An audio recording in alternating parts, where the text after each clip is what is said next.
Welcome to the Be a Paid Speaker Now podcast. I'm your host and speaking coach, Deborah Deras, known as the top Latina peak performance speaker. This podcast is here to support you with strategies and best practices of paid speakers so you can find out what works and what doesn't, so you can achieve success with ease and grace in your speaking career. Enjoy the show. Are you always on the road speaking and your house is all alone collecting dust? Wouldn't it be nice to make some passive income while you're out speaking on the road? Well, I do. Want to know my secret? Airbnb. I use Airbnb to make some extra cash to reinvest in marketing for my speaking business. It's so simple. You just set up a listing and voila, you come home to money in your bank account on top of what you already made speaking. If you want to know more, go to the Be a Paid Speaker Now podcast.com to get all the information. Hello and welcome back to another great episode of the Be a Paid Speaker Now podcast. Today is a special show. I know I say that every time, but I really mean it because I have a woman here in the studio that is my inspiration. I was going to say was my inspiration to recommit to the podcast. I had quit doing the podcast January, February, and I went to speak at an event. And this beautiful lady, young woman, came to me and she said, "Oh my goodness, I love your podcast. You're my coach in my mind." And I was like, "What?" I stopped doing the podcast. She's like, "Oh, it was so valuable. I got so much information." And I was like, "Oh my goodness, you are my muse. You are my reason for doing it." And I just said, I just need to find a way to do the podcast, but do it with ease and grace. And I got this divine download. What if I had a wonderful studio like Morris Media Live to do my podcast? And I literally found a studio next door to my office, and I don't have to edit, and I can just be of service, do what I do best, focus on my strengths, delegate the rest, and I'm happy. And then you get the benefit of this show because of this woman. She's not any ordinary woman. Let me introduce her formally. Valerie is a co-creator at Basic Bananas, whose vision is to create ripple effects of awesomeness through marketing education.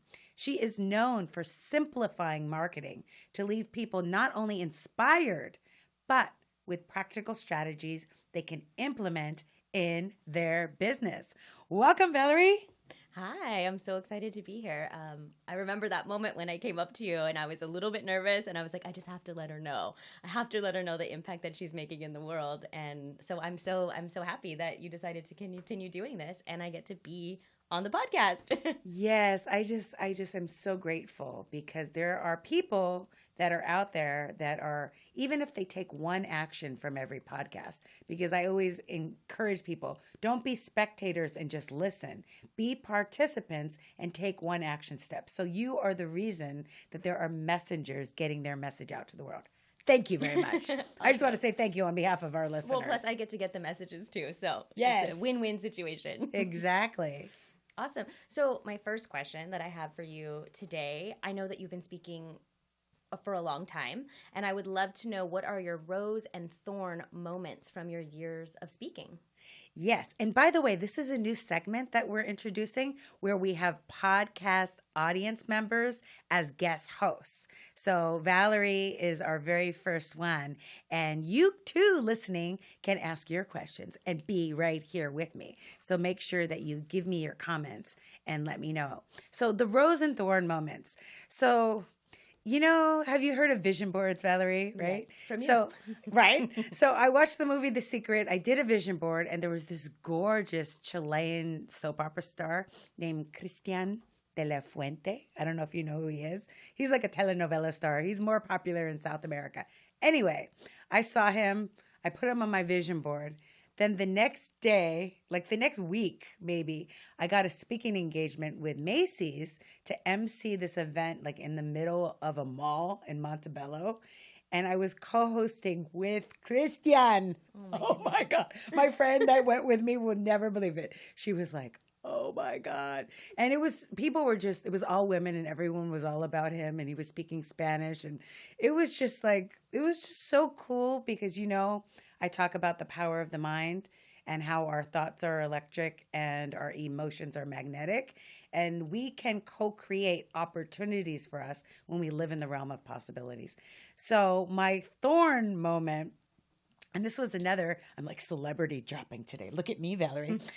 This was another celebrity that I spoke with. I had also put Eva Longoria on my vision board because I liked her hair. I really thought her hair was just fantastic and just flowing. And I was like, oh, she's got beautiful hair.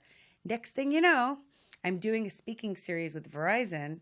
And the very last event, she was going to be the keynote and they had me as the MC.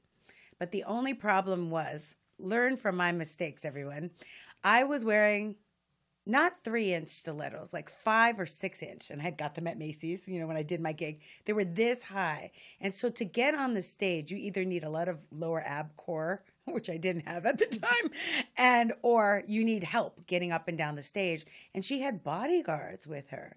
And the bodyguards would not let me on stage at the same time with her. So every time I would try to go on stage, I was literally out of breath or almost falling over because they were blocking me. And it was a very interesting event because she was campaigning for Obama. It was the first term. And Obama had won. It was the night after the election. So they had a big party. So she was really tired. So I kind of had to bring the energy for both of us. It was just like a really interesting and strange event. I mean, every time you speak, I know you and I are both perfectionists and we like to do our best. You want to give 1,000,000% and do your best, but not every time will logistics go the way you want them to. Right. So sometimes it's not your best, but you have to know, did you do the best considering the circumstances? Because I know a lot of people can beat themselves up and say, oh, this was wrong. The mic wasn't on. Like just recently at Coachella, Ariana Grande didn't have her microphone or Nicki Minaj was having all these sound issues. Like we can't control our environment, but we can control our reactions and not let it take us out of the game. I love that. So step 1, go home and make a vision board is what yes, I'm hearing exactly. from this. Exactly. Of your speaking career. Yeah. And then step 2, just be prepared. Be prepared for what might go wrong and flow with it. Yes, be prepared that everything could go wrong. Because everything has gone wrong. Murphy's Law is in effect when you're speaking. And I love that because it actually brings me to my second question, which, I know I've taken your program, The Mindset for Success, and that's one of the most invaluable things that I've learned. And one of the things that we were really talking about was energy and how to manage energy. So specifically, like when something goes wrong or even if you're just preparing for a presentation or a speech, what are your best tips for managing your energy as a speaker? I love this question. It's so important because, like I said, something always goes wrong. One of the things that I do when I'm speaking is I make sure that I have extra self-care during that time and that I'm taking time to ground and center. So before I speak, I will always meditate before, and I do my best to not interact with people because I'm very social and I love to talk. And if I'm in a group of people, I could like literally wear my energy out just networking with everyone in the room. Yes, I will want to meet people and shake hands in the beginning, but oftentimes, like I recently had a gig in North Carolina, there was an 8-hour gap from the time I arrived at the venue till I was going on stage. Oh, wow. And that could be a lot of time to potentially have anxiety or be nervous. But what I did was I secluded myself, and I got water. And then I went outside to get fresh air because I believe in vitamin D, getting that sunshine. And I just said the speech out loud. I did the entire 45-minute speech out loud. Nobody thinks you're crazy. They just think you're on your cell phone. And by keeping my meditation, by managing my energy, by not spending it, because every time we interact, we're spending energy. And then by putting it out into the universe, when I went on stage and things did go wrong, like the microphone didn't work, it worked all day except for me. And we even had a sound check. What can I do? Just continue, keep the energy high. Right. When you rehearse it out loud, which is so important, it's not in your mind, it's in your soul. So it flows easy.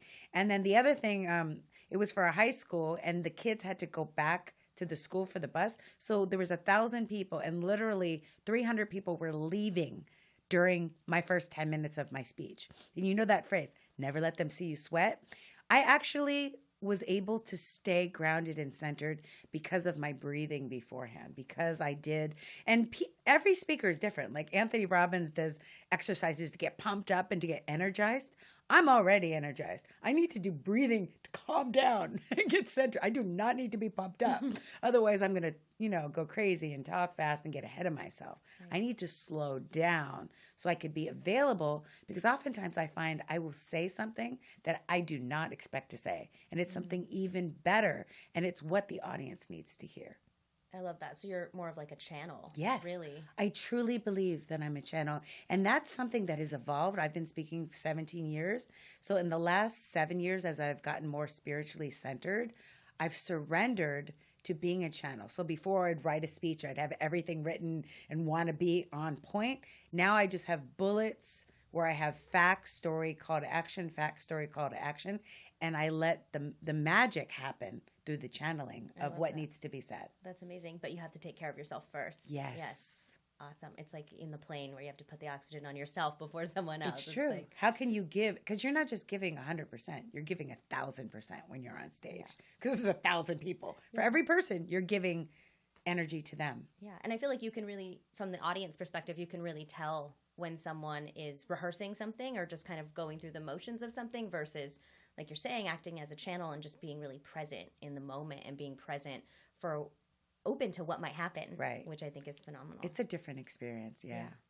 And it will get people to want to hire you more. Exactly. Because they will see that you can manage that on stage. Exactly. Awesome. Exactly.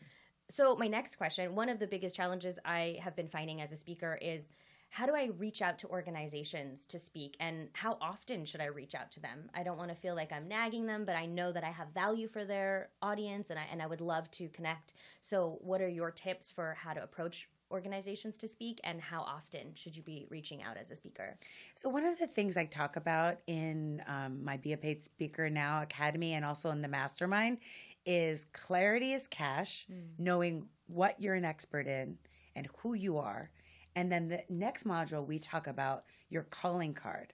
What is your claim to fame? What are you known for? And that's why I say over and over, top Latina peak performance speaker. I don't say top speaker or peak performance speaker or only Latina speaker. I'm saying all of those words because when people go to Google, that's what I want them to look for to find me, the tissue to the Kleenex, right?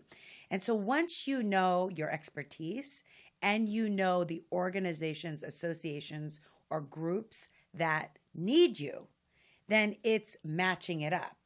And the match happens for me a lot organically, right? Because if you are focused in your lane, whatever your lane is, your magic marketer, right? Then, maybe speaking to small businesses, but not too small, just the right amount of small. And if you're doing YouTube videos on that, if you're doing Facebook Lives on that, if you're writing blogs on that, if you're getting press on that, guess what? You're now visible. And people are going to seek you out. And if they're not seeking you out for whatever reason, then you can approach organizations, associations, and say, I'd like to offer to do a pro bono speaking engagement, but this is what I need from you. So you have to have requirements for that and make sure that you're going to be able to get something out of it, because if not, then it's not an equal exchange and you're going to start to feel drained. Awesome. So it's really knowing your value. It's knowing where you fit in, exactly. What you're known for in your industry, where do you fit in? And then I love what you said about matching, right? So it's like you're really providing them a service by doing this, and you've done your homework to make sure that you fit in right with what they need. And the more, it's like marketing 101, the more you know about what problem you solve, you know what organization that you're best for. Right. And speakers that do well are niched, right? And they focus on that. Like I know this one guy I spoke with him. His name is Gabe Salazar. He's the top youth speaker. He speaks primarily only to high schools, right? Where other people will speak primarily to like a certain industry. So you can even niche an industry. But I always say niche your niche. So I am focused on peak performance, but then I'm also speaking a lot to Latina professionals. So NBC brought me in for their Latino group, and Procter & Gamble brought me in to train all their Latina staff. So once you niche your niche, people are going to be finding you, but you want to make sure you get a return on your investment anytime you're doing pro bono. In fact, I only recommend doing pro bono in the beginning and as you're seasoned for nonprofit organizations that you can really get behind on. You wouldn't want to do something pro bono where they're charging a lot and not paying you, because then that doesn't feel good. Right. The value exchange, the reciprocity. Exactly. Yeah. It's energy. Yeah. And I mean, that's one of the things I was going to ask. I know this is the Be a Paid Speaker podcast. I'm going to say the F word, which is free. If someone books you for a free gig, how do you then turn that into a paid gig? So what are your tips for that? Well, first of all, you don't want to call it free. You would definitely call it a pro bono. So I actually learned this from Lisa Nichols, who is one of the top female speakers in the nation, one of the few that's public on the New York Stock Exchange, her speaking company, Motivating the Masses, right here from Inglewood. So proud of her. Anyway, so one of the things that she said to do was, contact organizations and say, I've selected you because your vision and your mission is in alignment with mine, and I have, this to offer, and giving them the paragraphs of what your speech is, your outline, what are your bullet points, giving them some testimonials, maybe a video if you have one, and saying, I'd be willing to do a 45-minute talk if I could take photos. If, this is one, I could take photos. Two, I could videotape. Because as speakers, just like if you were an actor, our sales point is our video. People don't believe that we're great speakers just by website copy. They want to see us in front of an audience. In the beginning, when I didn't have an audience, I had myself in front of a staged audience. And it looked staged, but I still got booked. But, you have to be organic, right? So photos, video. The other thing that you would like to have from them is testimonials. So because you can use those testimonials on your website, it's social proof that you're valid and that what you say is great. The other thing is you can ask them if they could refer you. Lisa would ask them, because she's bold, right, to 3 other organizations that have a budget, right? And then as a bonus, you could ask to use their logo on your website. And then if you do that over a consistent period, people are like, wow, you're everywhere. And they're going to have FOMO, and they're going to be like, I want to get Valerie. How can I book her? We need marketing strategies. I love that. Right. So I'm hearing content. Collect your content. If you're going to invest the time on a pro bono, I'm going to use pro bono, not free anymore. Yes. If you're going to invest the time for a pro bono job, you want to make sure that you have content. So you get to leave with that content that you can then repurpose on your website, on your social media, right, and strategically use to then book yourself future paid gigs. And try to get big conferences. If I were you, Valerie, I would set like a Google alert for small business conferences, like huge ones. Yes. And then you'll know where they are, even if you had to fly somewhere else. Like I'll fly to Miami if I have to. I'm always going to Miami. Anywhere tropical.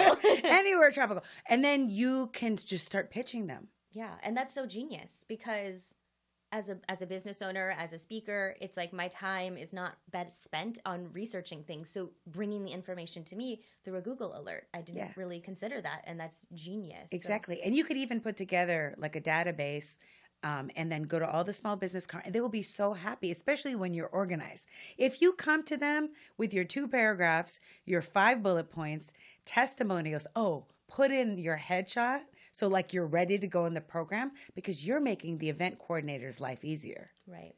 Then they're like, oh my God, she's ready to go. She's so professional. She knows everything we need. Let's have her. And then the only thing you need to do when you do your pro bono is give it your all. Like give it as if you were getting paid $1 million. Give them $1 million. So just because it's pro bono, you don't do it half-ass, right? You bring it all, right? And then the audience members becomes your sales team. So you have some way that they're opted into your free email, newsletter, whatever, and then you're once a week giving them offers where they could book you to speak. Wow. So it's like really utilizing that one event, that one engagement, hour of your time, 45 minutes of your time, and stretching it as far as you can. Right. Yeah. It's like a sales opportunity. Yeah. So it's not really a free pro bono speech even. It's a sales opportunity that you're getting in front of these people. I love that. And I love what you said about making it easy for the event organizers. So really understanding what are their frustrations. Well, it's so much better if they have your headshot, if they have the blurbs, if they have everything they need to know. Why wouldn't they want to work with you? Right. So you're actually demonstrating your credibility as a speaker and setting the tone for what it's going to be like to work with you. Exactly. Especially if you're traveling far, right? And they maybe haven't had the opportunity to see you live. Mm-hmm.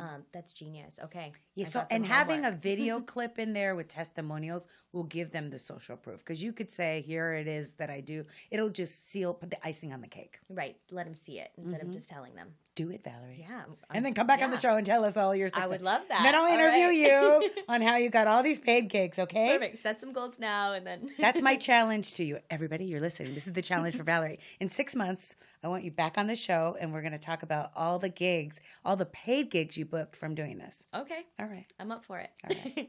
So now my next question. So we learned how to reach out to organizations. You talked about how to turn those free gigs into paid gigs. I would love to know, what is your advice for preparation for a gig? So onboarding questions that you might ask an organization just to make sure that you're ticking all the boxes and that you're providing the most value you can to them. Yeah. And this is something, I've taken a lot of classes on marketing my speaking business. And over the years, I have created this template. I have a 7-page document that I give. Wow. Everything from what's happening before I go on, what is the demographics of female to male, what are the challenges going on in the organization, what are keywords that your organization likes to use. Like, it is so detailed. And one of the things that I give people when, they take my mastermind or any of my courses is I give them a speaking contract. I give them the pre-event questionnaire. I give them one of the things you want to have in your toolkit, money wire, because as you get lots of thousands and thousands of dollars, it's just easier to wire. Yeah. This is how they call me Debbie Dinero, my friend. I make it easy for you to pay me, right? So there's so I have a lot of questions that I ask. And this is one of the things on that questionnaire is, can I talk to 3 people within the organization? And you want to talk to 3 people at different levels, because the CEO and all of the executives may not know what's going on in the day-to-day. Gotcha. So I like to talk to different people, because you will get information that you absolutely need, and that's how you customize your program. So you're speaking exactly to the culture of that organization. So it's not just a canned speech. It's connecting with their challenges and issues. It's a make it or break it thing. That's one of the things that if you do it right, you'll get rebooked over and over again. Yeah, because it's about being of service. You always talk about being of service and being of service to the organization and to the people in the audience. So I love that. It's so true. Yeah, 7 pages, huh? And it's so good that people would think that I worked for the organization. Like when I was doing speeches for Verizon, they thought I was part of Verizon, because I was so in alignment with their brand, with their taglines, with everything. Wow, I love that. The culture. It sets you up for success. Amazing. By knowing your audience. Wow. Mm-hmm. Okay, I'm in. I got to get this 7-page document. And my last question, I know that you always think of outside of the box strategies. You're not this just cold call person. So I wanted to talk to you about the future of speaking. So what are some new trends and skills and anything I should be investing my time or money in to up-level myself to be competitive in this market? I love this question. It's such a good question, because it's true. The speaking industry is a very difficult industry. It's like acting or modeling. It's so competitive, and everyone with an Instagram account thinks they're a speaker. No, I'm just kidding. No, seriously. I know people, I have an Instagram account. I've done a video. I'm a motivational speaker. And that is the blessing and the curse. So new speakers, because I used to be a part of the National Speakers Association, and it was so different back in the day when we used to send VHS tapes out in the mail. Yes, I'm that old school. But now it's all about your online presence. Mm-hmm. And a lot of the older school speakers are having to be getting on LinkedIn and getting on YouTube and doing podcasts and that kind of thing, because now it's all about the celebrity speakers or the pseudo influencers, well, not the pseudo celebrities, which are the influencers. Right. Why do organizations and conferences want them?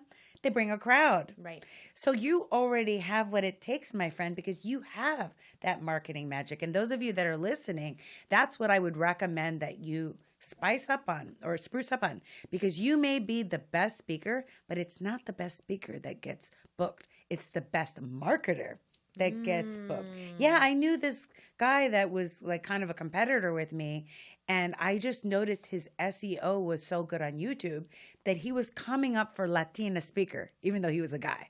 Like he knew that that's what people were searching for, Right. and he thought if he put his video, you know what I mean? Right. So it's really important to understand optimization with your, it's not just enough to have a website. You need to know about search engine optimization, which allows you to be found and discovered by your keywords, to understand social media, which is always changing.